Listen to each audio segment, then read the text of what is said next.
Magandang hapon mga kababayan ko. Sa ngayon, ako ay nag-aaral magluto ng baka masarap itong lulutuin ko ngayon. Dahil hindi naman talaga ako bihasa magluto. Ako ay kumukuha lang ng ideya sa iba na marunong magluto. Katulad ditong pansit gisado na nakita ko rin lang to. Gagayahin ko na rin. Kanina pumunta ako sa Woolworth. Bumili ako ng pansit, kunting carrots, fishball, saka itong cabbage. Ngayon, nagprepara na ako, ready na ito lahat para isalang na.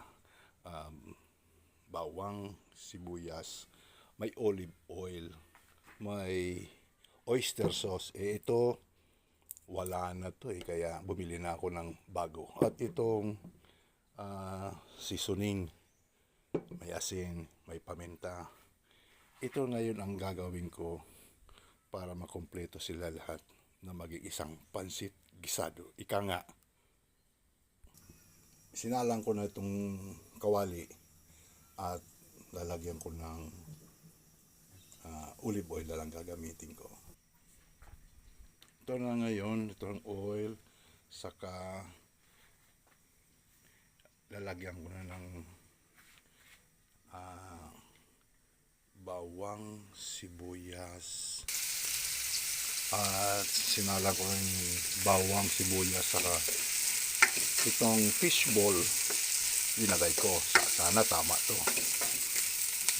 Akin lang to, hindi ko.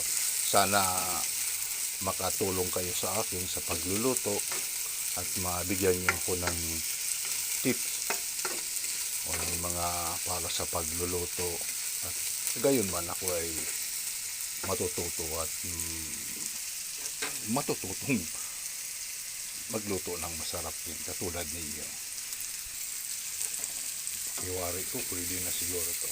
At carrots.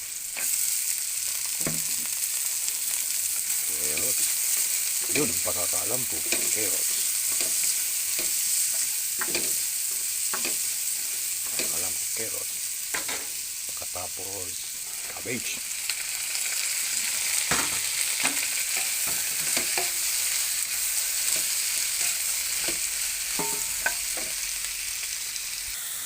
Ito na ngayon. Hamo-hamo. Hamo na lahat. At nalagyan ko siya ng unting tubig.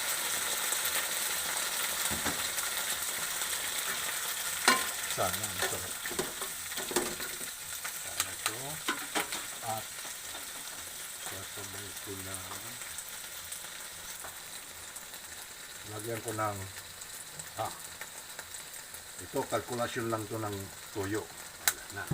Tuyo na ito ay dark mushroom, dark sauce. Ewan ko kung meron yan sa Pilipinas. Tapos asin. Lagyan ko lang si asin. Ito lang chamba-chamba na ito siguro. Kaya ito ground pepper, seasoning. Hala, ano ba yung lasa nito? Tapos oyster sauce. Oh, wala na. Ay, ito wala, pwede pa. Pwede pa, no? Pwede na. Wala na. Di bali, pwede naman. Tapos haluin ko siya.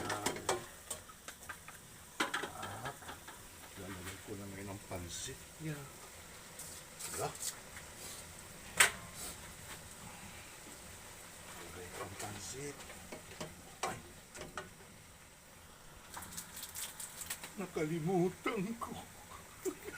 Kalimutan ko. Chicken. Ano yan?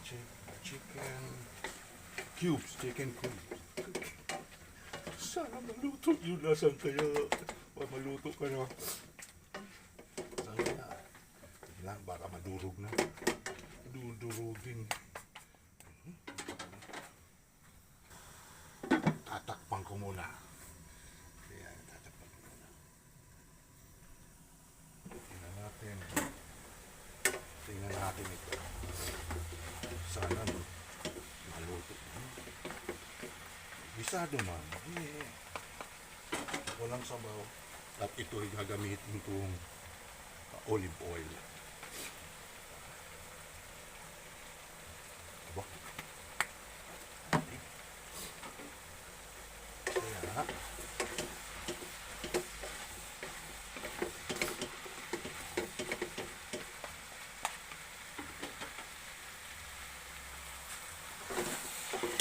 ito na ngayon.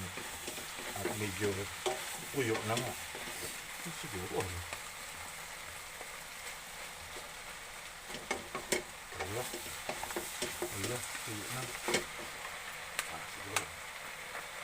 Okay na yan. Tama na yan. Luto na to. Pakiwari ko luto na ito. Siguro ito ay masarap. Kaya, sana mabigyan nyo ako ng aral sa mga darating na araw o panahon na sana makuha po sa inyo kung ano mga klaseng pagluluto. Salamat po, ito ay luto na. Salamat sa inyo lahat. Bye.